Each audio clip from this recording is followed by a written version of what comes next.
மத்திய அரசின் கடல் மீன் பிடி ஒழுங்குமுறை சட்டத்தை எதிர்த்து தொடர் போராட்டங்களை நடத்த மீனவர்கள் முடிவு செய்துள்ளனர்.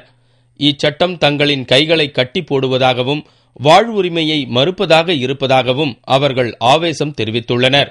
இச்சட்டத்தை எதிர்த்து வரும் 17ஆம் தேதி முதல் அனைத்து மீனவர்களின் வேலை நிறுத்த போராட்டம், 21ஆம் தேதி கோட்டை நோக்கி பேரணி என்று தொடர் போராட்டங்கள் நடத்தப்போவதாக தமிழக கடலோர விசைப்படகு மீனவர் சங்க தலைவர் எஸ். வேணுகோபால் தெரிவித்தார்.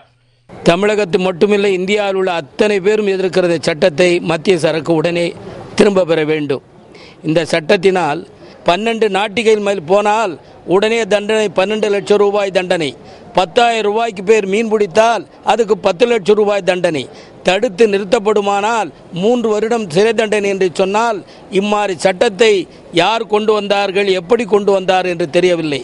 இச்சட்டத்தின் மூலம் வெளிநாட்டு மீன்பிடி கப்பல் உரிமையாளர்களுக்கு இந்திய அரசு உதவுகின்றது என்று அகில இந்திய மீனவர் சங்க பொதுச் செயலாளர் எம். ராஜா தெரிவித்தார். பிரச்சனை பொறுத்தவரையிலும் மீனவர்களுக்கும் அரசுக்கும் அல்ல, வெளிநாட்டு கப்பல்கள், வெளிநாட்டு கப்பலின் முதலாளிகளுக்கு அரசு அதிகாரிகள் கையூட்டு பெற்றுக்கொண்டு அவர்களுக்கு சாதகமாக அவருடைய சட்டத்தை எங்கள் மீது திணித்து அவங்களுக்கு சுதந்திரம் கொடுக்கிறார்கள். இதுதான் இந்த சட்டத்தின் கூறு. இச்சட்டத்தை மத்திய அரசு கைவிடாவிட்டால் இந்தியாவில் உள்ள அனைத்து துறைமுகங்களையும் முற்றுகையிடப் போவதாகவும் இவர்கள் தரப்பில் தெரிவிக்கப்பட்டுள்ளது. இந்நிலையில் மத்திய அரசின் சட்டத்தை கண்டித்து கன்னியாகுமரி மாவட்ட மீனவர்கள் நாகர்கோவிலில் மாவட்ட கலெக்டர் அலுவலகம் முன்பு கொந்தளித்தனர். 15,000த்திற்கும் மேற்பட்ட மீனவர்கள் திரண்டதால் திருவனந்தபுரம் கன்னியாகுமரி தேசிய நெடுஞ்சாலையில் 4 மணி நேரம் போக்குவரத்து அடியோடு பாதித்தது.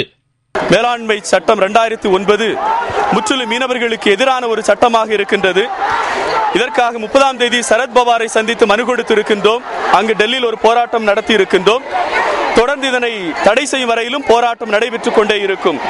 இதை மீறி அரசு இந்த சட்டத்தை கொண்டு வந்தால் கடலிலே வருகின்ற வெளிநாட்டு கப்பல்களை மறித்து கரைக்கு கொண்டு வருகின்ற வகையிலும் மத்திய அரசிற்கு நெருக்கடி கொடுக்கின்ற வகையிலும் போராட்டம் பல வடிவங்களை எட்டும்.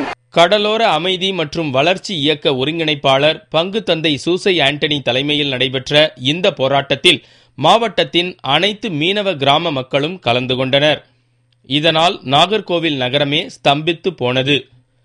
மீனவர்களின் இந்த போராட்டம் கடல் கொந்தளிப்பு போல தெரியவில்லை, சுனாமி தாண்டவம் ஆடியது போல இருந்தது.